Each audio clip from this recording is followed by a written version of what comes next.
चाचा की दुकान का ज्ञान। चाचा की दुकान का ज्ञान, the wisdom of uncle's shop. Delhi की एक पुरानी गली में चमकीले रंगों से सजी दुकान थी। दुकान के मालिक थे चाचा प्रभाकर। चाचा प्रभाकर एक सफेद दाढ़ी वाले बुजुर्ग जिनकी आंखों में ज्ञान की चमक थी। उनकी दुकान सिर्फ सामान बेचने की जगह नहीं थी, बल्कि एक चौपाल थी जहां हर रोज शाम को इलाके के लोग इकट्ठा होते थे। एक दिन मैं भी चाचा जी की दुकान पर चाय पीने गया। दुकान पर चहल पहल थी। लोग देश के हालात, क्रिकेट और मोहल्ले की खबरें आपस में शेयर कर रहे थे।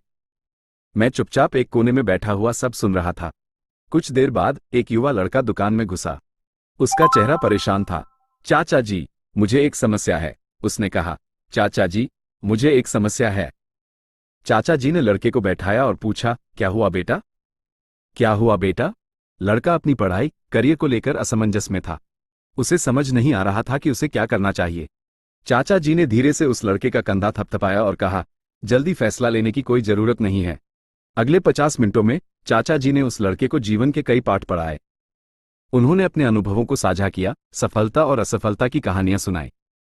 उन्होंने बताया कि कैसे जुनून के साथ कड़ी मेहनत करना जरूरी है, लेकिन लक्ष्य के साथ साथ रास्ते का भी आनंद लेना जरूरी है। चाचा जी ने यह भी बताया कि जिंदगी में उतार चढ़ाव आते रहते हैं, लेकिन हर परिस्थिति में हिम्मत नहीं हारनी चाहिए। उन्होंने सिखाया कि दूसरों की मदद करने और सीखने के लिए हमेशा तैयार रहना चाहिए।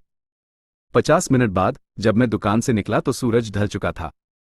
लेकिन उस शाम चाचा जी की दुकान पर बिताए हुए 50 मिनटों ने मुझे भी बहुत कुछ सीखने को दिया। चाचा जी के ज्ञान की बातें। जुनून के साथ कड़ी मेहनत करें। जल्दबाजी में फैसले न लें, हर चीज को सोच समझ कर करें। लक्ष्य के साथ साथ रास्ते का भी आनंद लें।